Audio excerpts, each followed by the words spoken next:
तांदूळ थोडेसे भिजायला घातलेत आणि हे नवीन पाटा असल्यामुळे थोडासा प्लेन गुळगुळीत होण्यासाठी झाकते. दगडाला ती म्हणजे ते हे करतात ना, ती कच आतमध्ये असते ती झाड्यासाठी हे करावं लागतं. आता हा करायची परत त्याला हळद आणि तेल लावायचं. असं 2-3 दिवस करायचं. कशाला रोज केला 2-3 दिवस कशाला आजच बस झालं. आणि घशाला काय झालं काय होणार नाही बस. काय करायचं? होय कशाला होतं. एकदा केलं की बस. आणि टाक्या लावतात त्या. अरे गोल गोल फिरवतोय तरी. काय करताय तुम्ही? मी पावटा बटाटा आणि वांग टाकून भाजी केली. ह्या बाईनं 1.5 वर्षात 1.5 वर्षात झालं ना तुम्हाला? दीड काय 3 वर्ष व्हायला लागली. हा 1.5 वर्ष कुठे. दुसरी रेसिपी आम्हाला दिलं नाही आतापर्यंत. पनीर मटर भाजी केली. दाखवली कधी भाजी. दाखवेन.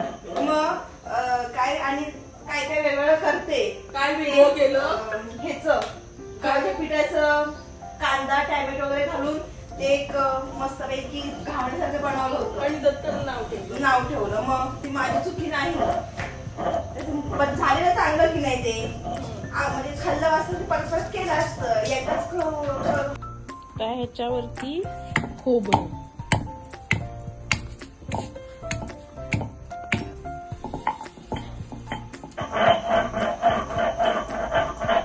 तेलकट झालेला आहे. आता हे नाही आता ते चांगला आपला पाटा वरवंटा बनलाय.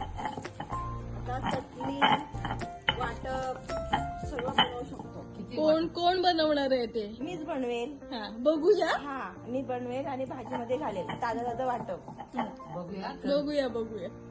एवढं खोबरं घ्यायचं 2 कांदे. एक कांदा एवढं खोबरं आणि लसूणची पाकळ्या जरासं अद्रक आणि कोथिंबीर हे वाटप बनवून भाजीला घालायचं. बघू ना घालतात काय. हो हो.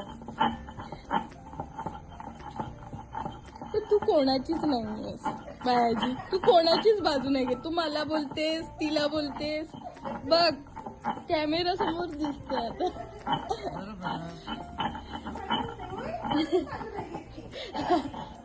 ठामपणे कोणाचं तू कशी माझी वकील आहे.